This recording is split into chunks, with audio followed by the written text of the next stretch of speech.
सिद्धिभ्यः।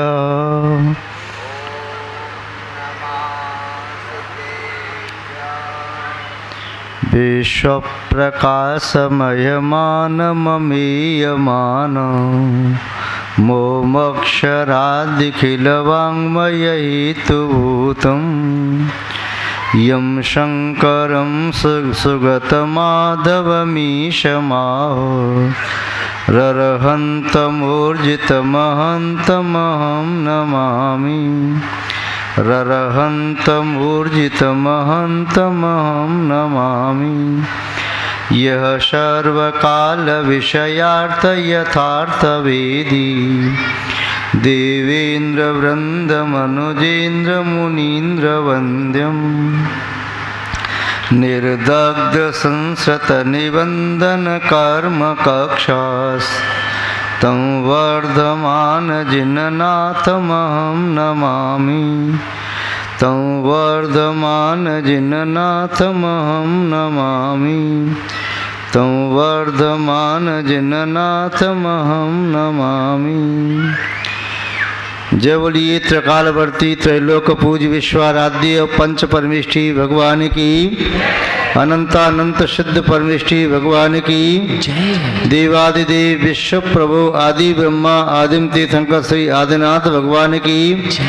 देवादिदेव विश्व प्रभु बीतरागी सर्वग श्री रामचंद्र भगवान की जय। वर्तमान जिन शासन नायक श्री वर्धमान महावीर भगवान की जय। विश्व कल्याणकारक अहिंसा प्रधान श्रीमद विश्व धर्म की जय। परम पूज्य सिद्धांत चक्रवर्ती राष्ट्रसंत आचार्य गुरुदेव श्री विद्यानंद जी महाराज की जय। जय बोलिए सूर्य मंत्र प्रदाता विक्षीण ज्ञान उपयोगी वाक्य केसरी आचार्य भगवंत आचार्य वैष्णवी महामुनिराज की जय। बोलिए समस्त आचार्य संघ की नमोस्तु भगवान, नमोस्तु नमोस्तु।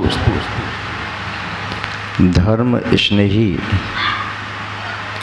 सत श्रद्धालु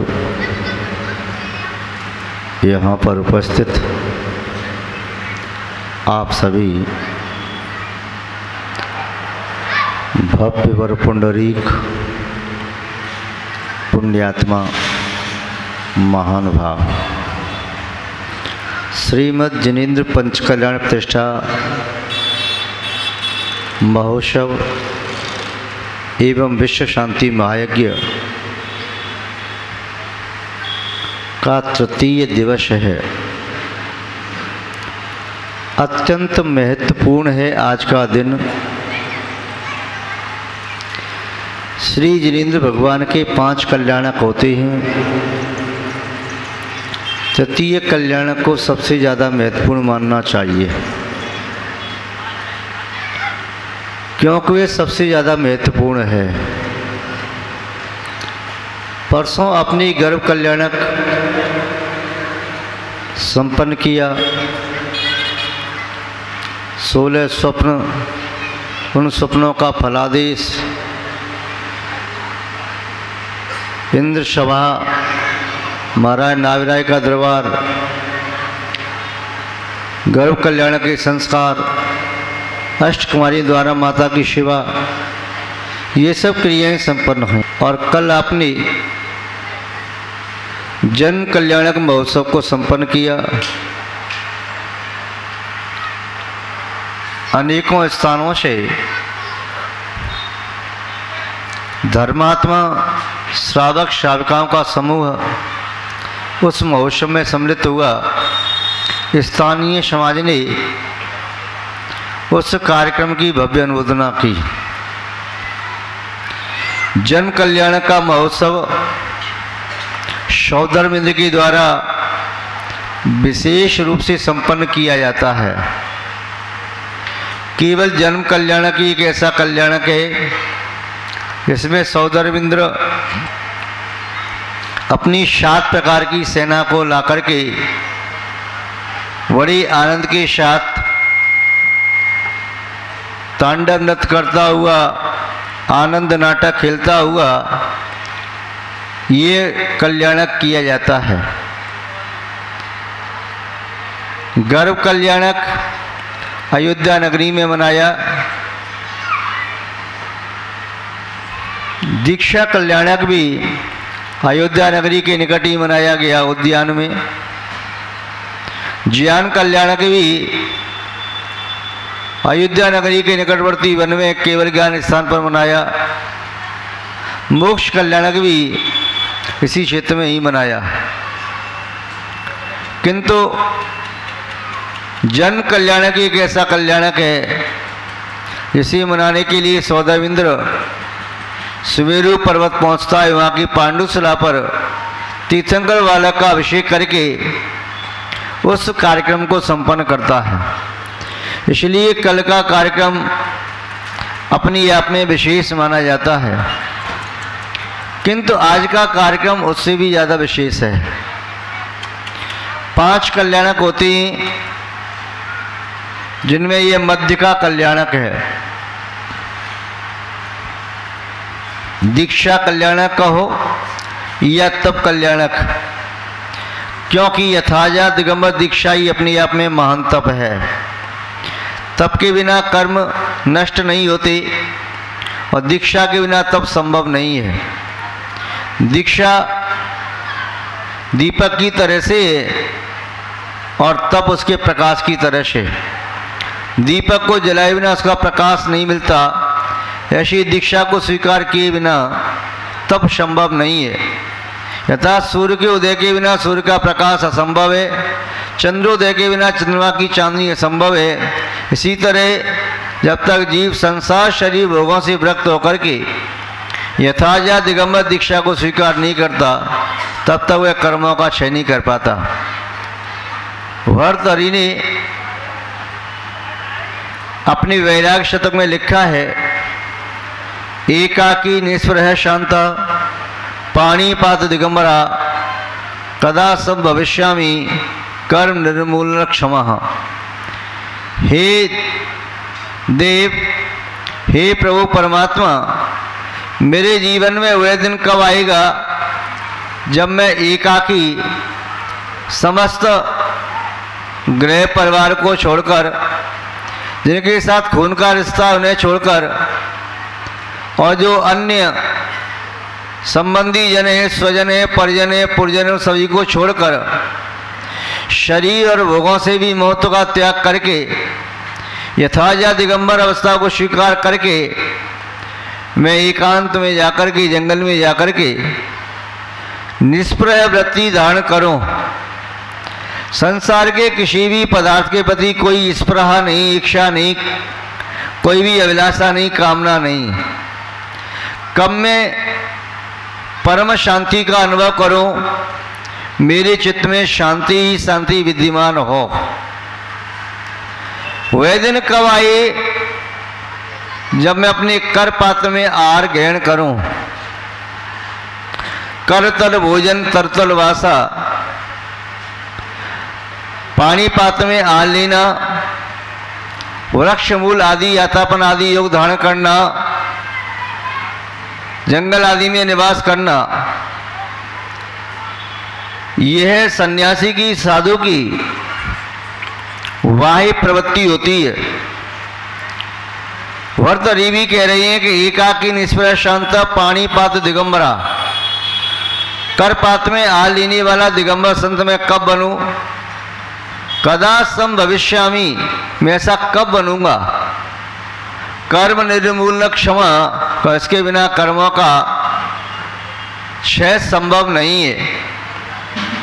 जिस प्रकार अग्नि के बिना ईंधन को नहीं जलाया जा सकता, वैसे ही यथाजा दिगंबर दीक्षा को स्वीकार किए बिना कर्मों को नष्ट नहीं किया जा सकता। महानुभाव, यह तप कल्याणक ऐसा कल्याणक है जो मध्य में है, जिसका प्रकाश जन्म और तप पर भी जाता है, ज्ञान और मोक्ष पर भी। जैन आगम में 3 प्रकार के दीपक कहे, आदि दीपक, अंत दीपक और मध्य दीपक। आदि दीपक घर की देहरी के बाहर चौपाल पर दीपक रखा है, जिसका प्रकाश चौपाल में भी जाए और कक्ष में भी। अंत दीपक कक्ष की अंतिम दीवार के पास दीपक रखा, इसका प्रकाश उस कक्ष में भी रहे और बाहर भी आए। किंतु ये दोनों ही दीपक समान रूप से प्रकाश देने में समर्थ नहीं होते। कक्ष की दीवार के समीप रखे दीपक से कक्ष में पर्याप्त प्रकाश हो सकता है, किंतु बाहर कम। चौपाल की अंतिम छोर पर रखे दीपक से चौपाल पर प्रकाश होता है, किंतु अंदर में कम। किंतु मध्य दीपक ऐसा होता है, देहरी पर रखा हुआ दीपक बाहर भी प्रकाश देता है और अंदर भी प्रकाश देता है। जब बिजली नहीं थी, ऐसे 50, 60, 70 साल, 80 साल पहले, उस समय घर में दीपक जल रहा है और कार्य कक्ष के अंदर भी कर रहे हैं, बाहर भी कर रहे हैं, तो दीपक को देहरी पर रख देते थे। इससे अंदर वाले व्यक्ति भी अपना काम करते रहे, बाहर वाले भी काम करते रहे। महानुभाव, ऐसे ये दीक्षा कल्याणक मध्य दीपक की तरह से है। दीक्षा कल्याणक जब तक न हो, वह तीर्थंकर आदि महापुरुष यदि दीक्षा न लें, संयम साधना न करें, तो कोई भी उनका गर्भ कल्याणक जन्म कल्याणक न मनाए। और यदि वे महापुरुष दीक्षा लेकर के संयम की साधना न करें, तब वे केवल ज्ञान को प्राप्त करने में भी समर्थ नहीं हो सकते। और केवल ज्ञान को प्राप्त किए बिना कोई मोक्ष नहीं जा सकता। इसलिए दीक्षा कल्याणक सभी कल्याणकों में श्रेष्ठ मानना चाहिए। पांचों कल्याणक में केवल यही कल्याणक ऐसा है जिस कल्याणक के दिन वैराग्य की अनुमोदना करने के लिए ब्रह्म स्वर्ग के उपरिम भाग में रहने वाली ब्रह्म ऋषि वाल ब्रह्मचारी लोकांतिक देव उस तीर्थंकर प्रभु के वैराग्य की अनुमोदना करने के लिए आते हैं। अन्य किसी महोत्सव में कल्याणक में नहीं आते। गर्भ का महोत्सव कितना भी बड़ा क्यों न हो, सौदामिंद्र तीर्थंकर के जनक और जननी की पूजा करता है, महोत्सव करता है। जन्म कल्याण के समय भी नगरी की 3 परिक्रमा लगा करके तीर्थंकर बालक का पार्णिक शिला पर ले जाकर के अभिषेक करता है। ज्ञान कल्याण के समय भी समुद्र की रचना होती है। 4 निकाय के देव देवियां, असंख्यात देव देवियां आकर के धर्म का रसास्वादन करते हैं, धर्म देशना को सुनते हैं। मनुष्य तंत्रों की सेवाएं भी इसमें अलग अलग होती हैं। मोक्ष कल्याण के समय भी 4 निकाय के देव आकर के मोक्ष कल्याण की पूजा करते हैं और आनंद का अनुभव करते हैं। तथा ये भावना आते हैं, जिस तरह इन महापुरुष ने तीर्थंकर प्रभु ने 8 कर्मों को नष्ट किया है, मोक्ष को प्राप्त किया है, ऐसे ही हम भी मोक्ष को प्राप्त करने में समर्थ हों। किंतु इन चारों कल्याणकों में से किसी भी कल्याणक में लोकांतिक देव नहीं आते। दीक्षा कल्याण के दिन ही वैराग्य की अनुमोदना करने के लिए, वैराग्य को पुष्ट करने के लिए, संस्तुति करने हेतु तो वे ब्रह्म ऋषि लोकांतिक देव आते हैं और पुनः अनुमोदना करके चले जाते हैं। दीक्षा तक रुकने का उनके पास टाइम नहीं। तत्व चर्चा में संलग्न है, अपने धर्म ध्यान में संलग्न है। महानुभाव, इसलिए आज का दिवस अत्यंत महत्वपूर्ण है। गर्भ और जन्म कल्याणक राग के प्रतीक हैं, ज्ञान और मोक्ष कल्याणक परम वीतरागता के। किंतु आज का दिन राग और विराग दोनों से युक्त समन्वित है। अभी मध्याह्न काल में जैसे महाराज ऋषभदेव युवराज बनेंगे, युवराज से महाराज बनेंगे, संसार के सभी कार्यों में प्रवृत्त होते हुए जीवन साथी के रूप में नंदा सुनंदा को स्वीकार करेंगे। पुत्र पुत्रियों की प्राप्ति होगी, उनका पालन पोषण, राज्य का संचालन, मानवता के कल्याण हेतु एक आदर्श अनुशासन की व्यवस्था, दुखी प्रजा के लिए आजीविका कमाने किस तरह कमाना चाहिए, इसके मंगल सूत्र यश भी दिए जाएंगे। राज्य व्यवस्था में किस प्रकार आमोद प्रमोद होता है, क्या शासन की व्यवस्था होती है, क्या दंड नीति है, क्या पुरस्कार देने की पद्धति है, यह सभी कार्य मध्याह्न काल में। आज मध्याह्न काल में ही नीलांजना की मृत्यु को देख करके महापुरुष तीर्थंकर किस प्रकार वैराग्य को प्राप्त होते हैं और समस्त प्रज्ञा का त्याग करके यथाजात दिगंबर अवस्था को स्वीकार करके साधना में संलग्न हो जाते हैं। इसलिए आज का दिन वैराग्य और राग दोनों का दिन है। राग की पराजय, वैराग्य की विजय।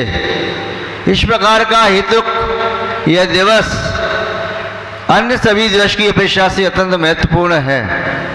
महानुभाव, जीवन में संयम के बिना सब व्यर्थ है। संयमेन विना प्राणी पशुरेव न संशया। जो प्राणी संयम से रहते हैं वे पशु के समान ही, इसमें कोई संशय नहीं। हम भी अपने जीवन में संयम का पालन करें। काया पर संयम, अवश्य पदार्थों का परित्याग करना जरूरी है। वाणी पर संयम, हमारे श्रीमुख से अनीति कारक, दुख कारक, संताप कारक, धर्म विध्वंसक किसी भी प्रकार के शब्द मुख से न निकलें। हितमित प्रिय वचन ही श्रीमुख से निकलें। और पुनः इसके उपरांत मन का संयम, मन में किसी भी प्रकार का विकार न आए, चित्त धर्म ध्यान में स्थिर हो।